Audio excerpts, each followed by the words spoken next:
అభివృద్ధి ధ్యేయంగా ముందుకు సాగడం జరుగుతుందని చేగుంట మండలంలోని అన్ని గ్రామాలకు సుమారు 7 కోట్ల రూపాయల నిధులు తీసుకువచ్చి అభివృద్ధి పరచడం జరిగిందని, ఏ గ్రామంలో కూడా నీటి సమస్య ఉండొద్దనే ఉద్దేశంతో ప్రతి గ్రామానికి సింగిల్ ఫేజ్ మోటార్ల సెట్లు ఇవ్వడం జరిగిందని ఎంపీపీ మాస్ల శ్రీనివాస్ అన్నారు. మెదక్ జిల్లా చేగుంట మండలం వడియారం గ్రామంలో ఎంపీపీ నిధులతో నూతనంగా ఏర్పాటు చేసిన ఐమాక్స్ లైట్లను ఎంపీపీ మాస్ల శ్రీనివాస్ ప్రారంభించారు.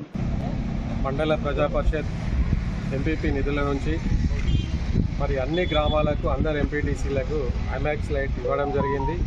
మరి అదేవిధంగా ఈరోజు వడియారం గ్రామంలో ఈ యొక్క ఎల్ఈడి లైట్ను ప్రారంభించుకోవడం జరుగుతుంది. మరి మండలంలోని ఈ 5 సంవత్సరాల్లో అనేక అభివృద్ధి కార్యక్రమాలు చేయడం జరిగింది. మరి ప్రజలందరూ కూడా, అధికారులు, ప్రజలు కూడా మాకు అందరూ సహకరించినందుకు మండలి తరఫున మండల ప్రజలందరికీ మా ప్రత్యేక ధన్యవాదాలు తెలియజేస్తున్నాం. మండలిలో సుమారు 15 నుంచి 14 లైట్లు ఇవ్వడం జరిగింది. సుమారు 25 లక్షల రూపాయలు నిధులు వీటికి కేటాయించడం జరిగింది.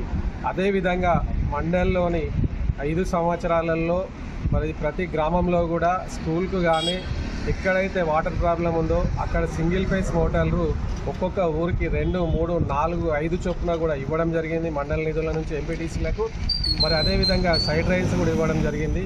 మరి అప్పుడున్న మినిస్టర్ గారి ద్వారా సీసీ రోడ్లు కూడా ఇవ్వడం జరిగింది. ఎన్ఆర్జీఎస్ నుంచి కూడా సుమారు 7 కోట్ల రూపాయల నిధులు సీసీ రోడ్లకు ఇవ్వడం జరిగింది మండలికి.